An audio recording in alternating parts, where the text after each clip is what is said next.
I wanted to pick up on what you were talking about before about the U.S. stance on ISIS, which has often been sort of indifferent at best. There was a quote from John Kerry from a leaked conversation between him and some members of the Syrian opposition, where he basically admitted that the U.S. watched and let ISIS approach on Damascus and was prepared to even, from what, if you read his words, was prepared to even let Damascus fall to ISIS. He said this.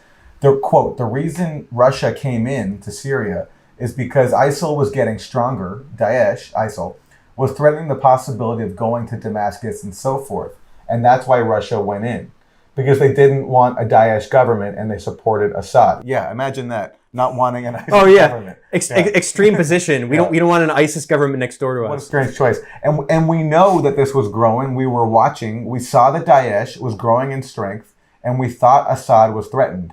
We thought, however, we could probably manage that Assad would then negotiate, unquote. That's Kerry speaking privately. Max, the word manage there stands out to me because that is in the title of your book, The Management of Savagery. So that is Kerry right there saying to the Syrian opposition that we thought we could manage the growth of ISIS. And by the way, if I have the history right, I believe it was Qassem Soleimani who personally flew to Russia and asked Russia to intervene at that point, because at that point, it was mainly Iran and its fighters that were, along with the Syrian government, that were shouldering the burden of defeating ISIL. And obviously it wasn't enough because they were threatening, as Kerry acknowledged, to take Damascus.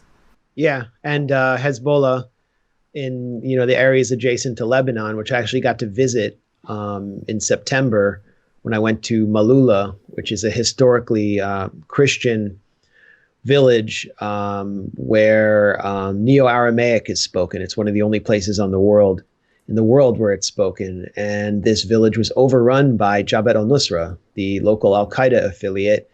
And it was liberated by the Syrian army in partnership with Hezbollah and the Syrian Social Nationalist Party, SSNP. So this was sort of the beginning of the pushback against these extremist forces. The nuns in the village had been kidnapped, and I got to hear about what they went through.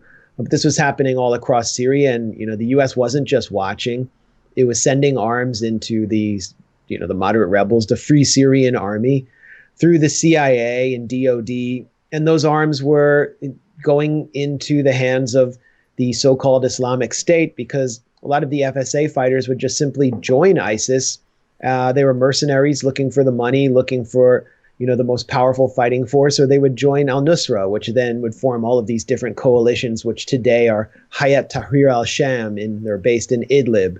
But basically, they're all different versions of the same Takfiri, Salafi jihadi force that threatened to exterminate all religious minorities across the region. They could have overrun parts of Lebanon, and of course, Iraq almost fell to them. And so it was really Soleimani and his partner groups that stepped in early on before Russia came and brought its air power into the equation to liberate 5 neighborhoods in eastern Aleppo that the U.S. was protecting and Turkey was protecting as kind of a card. Basically, this is the real reason there is this wrath against Soleimani. And what we're seeing happening right now in Iran, just to change topics or bring it up to date, is what I think is a push strategy to actually push Iran to respond more immediately. That's why there was another airstrike today, another assassination. And it really reminds me of the Israeli strategy towards Palestinian armed resistance, especially since the Second Intifada. And I made this point on Jimmy Dore's show like an hour ago. This really reminds me of the early stages of the Second Intifada, which began with protests a lot like the First Intifada, and some violence, but the suicide bombing that is associated most commonly with the Second Intifada wasn't in play in late 2001. Meanwhile, Israel was using massive amounts of live ammunition on protesters, and the Israeli Defense Ministry admitted in a press conference that it had fired 1 million bullets, 1 million live bullets against Palestinian protesters in the month of October 2001. There's actually an Israeli documentary called A Million Bullets in October based on that admission. Then you have the deployment of a 2,000-pound bomb on an apartment block in Gaza City that killed, between a dozen and 20 civilians in order to kill the commander of the al-Qassam brigades, which was then actually supported by Iran and was the armed wing of Hamas.